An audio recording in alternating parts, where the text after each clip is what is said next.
Hi అండి అందరికీ. ఈరోజు చేసుకునే వంటకం పేరు వెజిటేబుల్ కుర్మా. ఇది ఎలా చేయాలో చెప్తాను చూడండి. మొదటగా కావాల్సింది మనకు శనగపిండి, ఆనియన్స్, మిర్చి, క్యారెట్, టమాటో, ఆలు, క్యాప్సికమ్, బీన్స్, సాల్ట్. తర్వాత ఆనియన్స్ తరుక్కొని పెట్టుకోండి, అన్నీ తరుక్కొని పక్కన పెట్టుకోండి. ఆ తర్వాత ఒక గిన్నె లేకపోతే ప్యాన్ తీసుకొని దాంట్లో ఆయిల్ వేసుకొని కొంచెం పోపు వేసుకోండి. పోపు అంటే ఇంకా తెలుసు కదా, ఆయిల్ వేసి ఆవాలు, జీలకర్ర, కరివేపాకు అవన్నీ వేసుకున్నాక తరుక్కున్న ఆనియన్స్ వేసి మళ్ళీ క్యారెట్ ముక్కలు, టమాటో, ఆలు, క్యాప్సికమ్, బీన్స్, మీ ఆప్షనల్ బఠానీలు ఉంటే బఠానీ వేసుకోండి. వెజిటేబుల్ కుర్మా అంటే అన్ని వెజిటేబుల్స్ పడతాయి కదా, అందుకు చెప్పాను.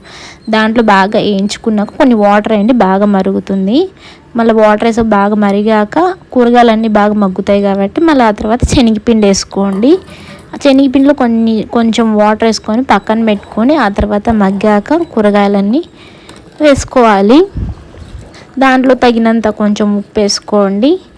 శనగపిండి వేసాక తొందరగా ఫాస్ట్గా అయిపోతుందండి, చాలా టైం ఏం పట్టదు. అంతే అండి, చూడండి చాలా బాగుంది. ఇది చపాతీలోకి కానీ పూరీలోకి కానీ తింటే చాలా బాగుంటుంది టేస్ట్. చూడండి ఎంత బాగుందో.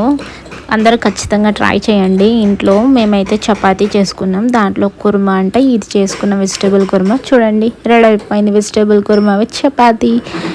టేస్టీగా ఉంది, తినేంట చాలా అద్భుతంగా వచ్చింది. Thank you.